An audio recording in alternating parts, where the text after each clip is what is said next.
First of all, congratulations. I know this project has been a long time coming for you. Thank you. The book, is essentially a series of letters, and I'm wondering how you approached the adaptation process. Because it was a series of letters and because it's a truly subjective, I told this story subjectively, I knew that I needed distance from the book to be able to do a true adaptation.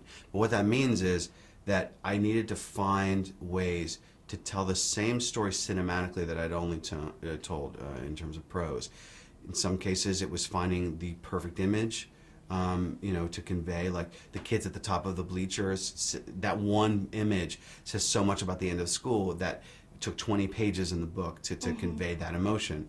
Or in other cases, it was doing something like trying to find a transition from Christmas to New Year's, and you see Charlie take the communion wafer because he's Catholic, and then he takes his hand away, and it's a tab of acid, and that's the transition from Christmas to, and please don't send me hate mail. I'm not saying anything, trust me, blasphemous. It's a comment about corruption. Anyway, so and it was always finding those moments to make it cinematic, but at the same time, it was understanding the essences of each character, and rather than relying on Charlie's narration to say Sam is so nice, to actually dramatize from a third-person point of view how Sam is so nice, or how Patrick is funny. And what I wanted to do was design the screenplay and then ultimately cast and make the film so that everyone in the audience, each individual, felt as Charlie felt about all these characters, and that they themselves would go on his journey with him. Well, I think you did a really great job. Thank you. Because that's definitely a challenge of changing the point of view. Yes. You mentioned don't send you hate mail.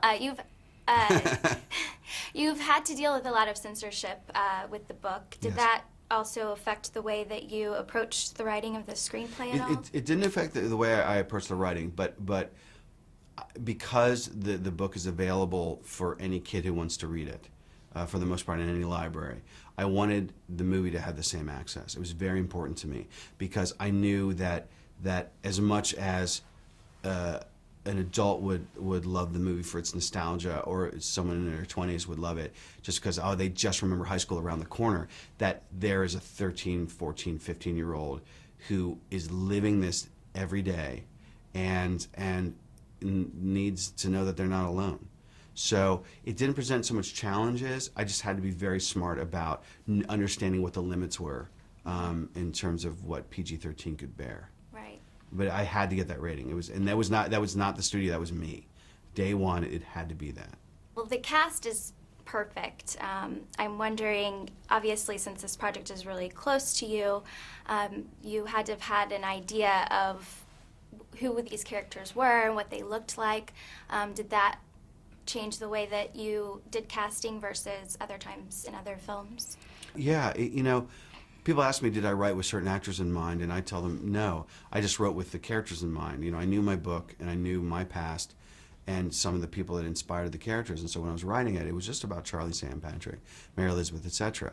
Once I had the screenplay, I found it was much easier to envision actors. And so Emma I had seen in The Goblet of Fire, and she had this beautiful scene with Daniel Radcliffe in front of these steps. I never forgot it. And I'd noticed, I was like, God, that girl gets better every movie. She's really good. She is. And so I just had a feeling about her, and we offered her the part.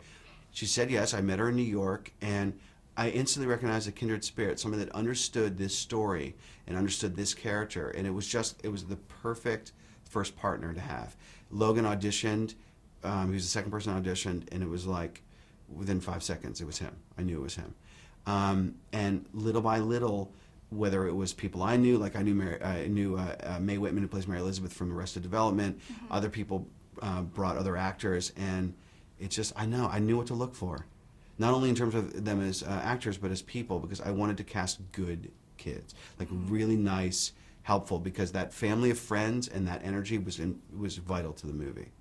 Right. And to my sanity. There's a lot of cultural references to film and literature in the book, and a few of those, translate into the film, and I'm wondering how you chose which ones to highlight and if there was a significance to the ones that made it into the film. The books? Specifically the books or the songs, or which? The books, and then also the movies are what stands out to me, like there were, 10 plus books that are really talked about within the novel and seem really important to the story and to Charlie as a character. The books, all the books in the novel were my favorite books growing up, with one exception, which is I've never read, in full disclosure, I never read the novel Peter Pan. That was a tribute, because that is my hero and mentor, Stuart Stern, who's an amazing screenwriter. He wrote Rebel Without a Cause. That's his favorite book, so that was my tribute to Stuart. And it's a very fun story, actually, that Stuart he's 90 years old. He lives in Seattle, and next Tuesday I'm going to present the film to Seattle. He's going to see it for the first time, and we're going to do a Q&A together, and it's going to be the proudest moment of my career. That to share the stage with him, because he's the first person that read the script, and he gave me very smart notes, because he wrote a lot of cause. He's no dummy.